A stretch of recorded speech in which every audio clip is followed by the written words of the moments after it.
Hello, you are now watching Sound Vision Media. Be sure to subscribe and follow us on Facebook for more content. No party now!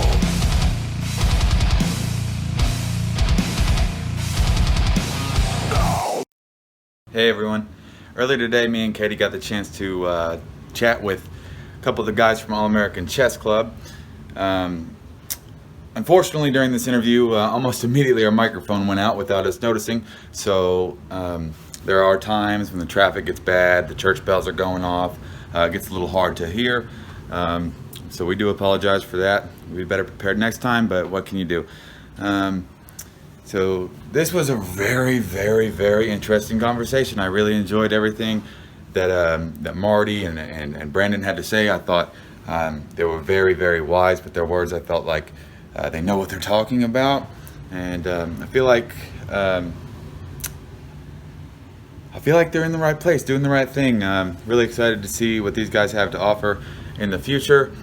Unfortunately, we didn't get to the part where we ran out of storage. Again, we were unprepared, so it cut us off around the time we started talking about the addition of their new drummer, Andrew Garrett, and which he was not able to be there today. However, I've sent him over the questions that we asked the guys, and he's going to fill them out, and he's going to answer them to the best of his ability, and send them back to us, and we'll put it down in written form for you guys. And yeah, we're just really excited to see what these guys do in the future. So enjoy.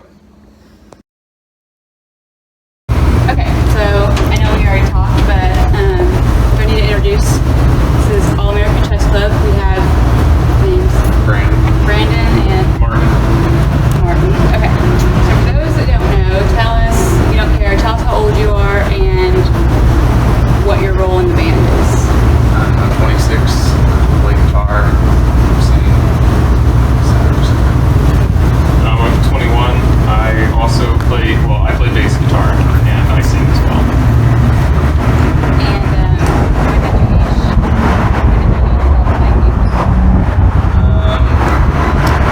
play music? playing music in a serious sense, or just like, I started like actually just like playing when I was a kid, but Sure. nothing, well, I mean, they had me like, but I started playing at some point just to pass the time. Then I started playing guitar about 8th grade, I think. Yeah, about 8th grade.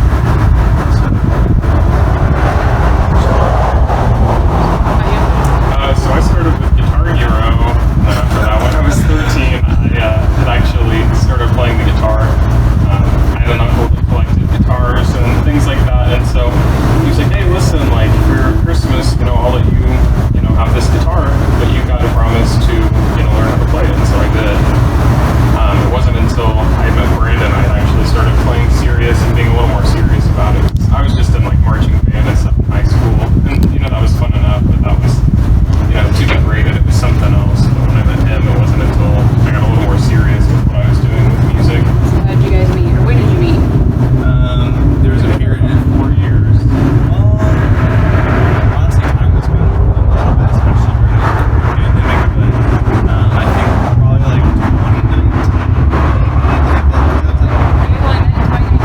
Yeah, well, let's see what happened was I was trying to get a band together. I was trying out a bunch of different people, and at the time I think I was working with Henry Norris and Aaron Powell on drums, and then we were just trying to find a bassist, and I saw a post that he made on a Facebook for music, and I think when I heard it, I was like, this kind of sounds like emo, but you just might not know yet. And so I was like, I think he might get it. And so I just reached out to him. That's kind of how the whole thing snowballed into this now. Okay, I thought you guys were playing together for a long time. Nope. Lived together for a while. Maybe that's why we have the impression that we've been together longer. But we just ended a lease about 3 months ago. The whole band lived together for a while. Well, and we'll get to this later, but like you guys seem to be doing a lot, so I wasn't expecting you to say just over 2 years, Yeah. So that's great. Okay, what are your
did recently go through a lineup change.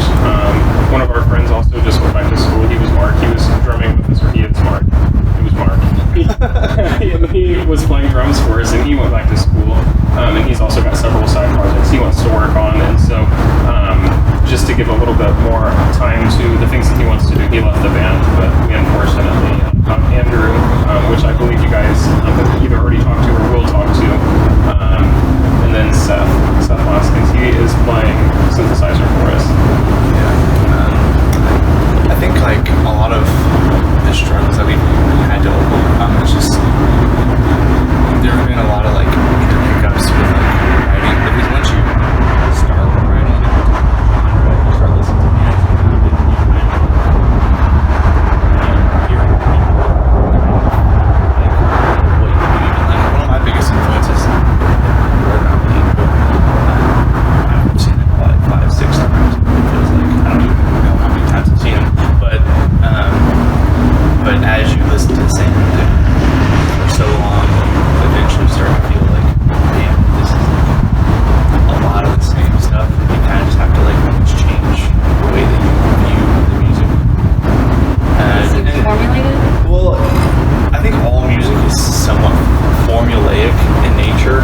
It's just how you kind of break the rules over and over again in different ways.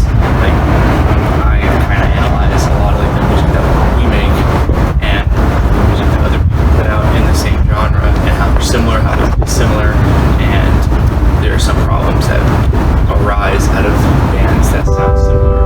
Eventually, that sound becomes so saturated with a certain style, and certain like musical motifs, like chord progressions that kind of just make it sound samey. I think We set ourselves aside. Like I said, we didn't know all of us I did not.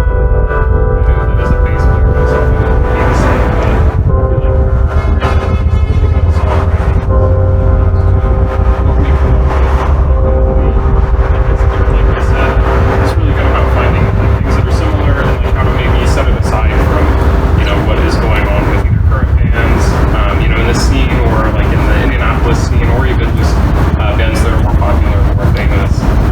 And I always thought that was really remarkable of Brandon, just to know how to do something like that. Because I myself am not that well versed with writing music. Yeah, I don't play an instrument or anything. So like, are there specific things that you do to make it that you can that like the eye. separate you, that you feel like is helping separate you, or it's too weird question? I think every band has different ways to like separate themselves.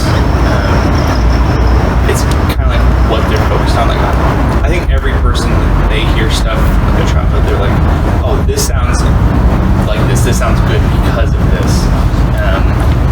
With my background, like some of my favorite bands were like Metallica, so I listen to like a lot of like heavier music. I listen to Alkaline Trio. I always loved their chord progressions, and then one of my biggest favorite bands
I think that that's where the magic of any band comes from. It's just what everybody can bring instead of just one person trying to be the guy, the hero.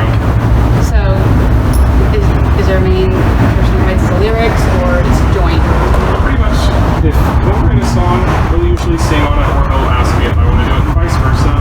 We spend a lot of time songwriting together, and what I lack, he has, and kind of opposite, and we always bounce stuff off of each other. It really depends on what we're able to put forward to the band, as much as possible. So if I have a complicated part that I don't know if I can sing and play at the same time, I'll ask him hey, do you want to do something on this?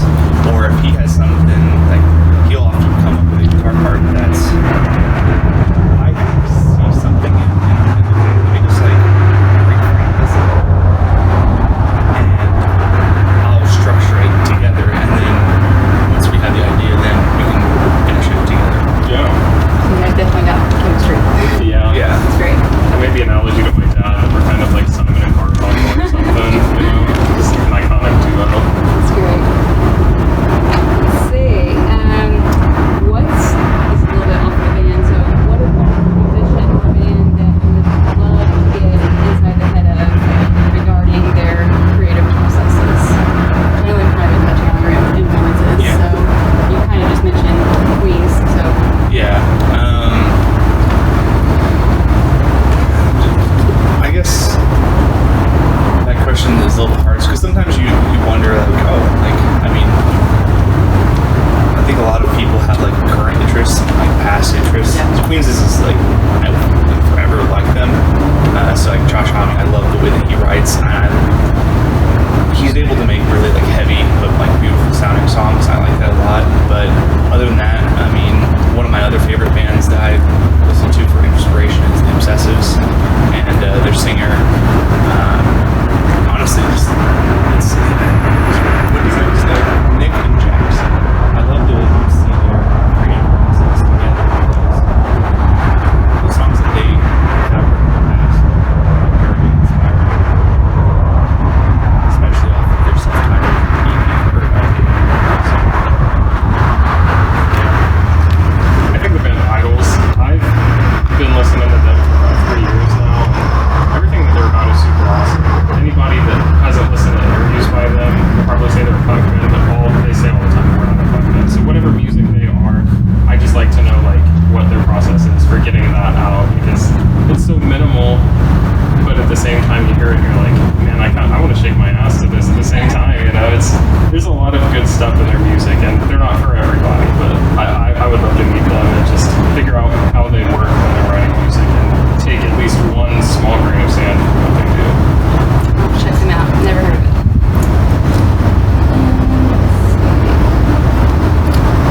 Got all these questions pretty much.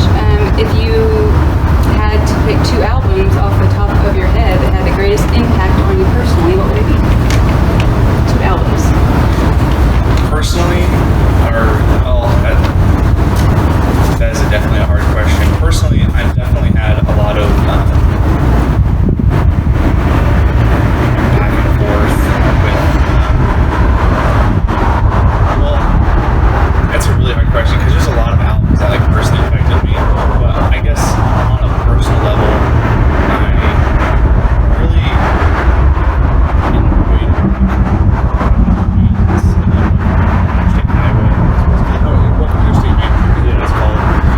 I didn't think I was going to like that album very much. I remember being younger in high school when I was like, hey, this has Stacy's mom on it for Headstones and Friends. And I was like, this actually has a lot of good songwriting. And they have a lot of they have a song on there that's country. And I heard that and I was like, whoa, I actually kind of like this song. And that kind of opened up my mind a little bit to you don't really have to have certain boundaries, but it's just a really cool album. And then as for other albums, something a little bit more closer to home, I suppose. I think the album that kind of got me into this genre was Rainbow Drive's Greatest Hits. Oh yeah. Yeah, because there was a period in time when I didn't really know any of this music or anything like that. Just like him, I didn't grow up with emo really at all. I listened to metal all throughout my childhood.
be a soft set,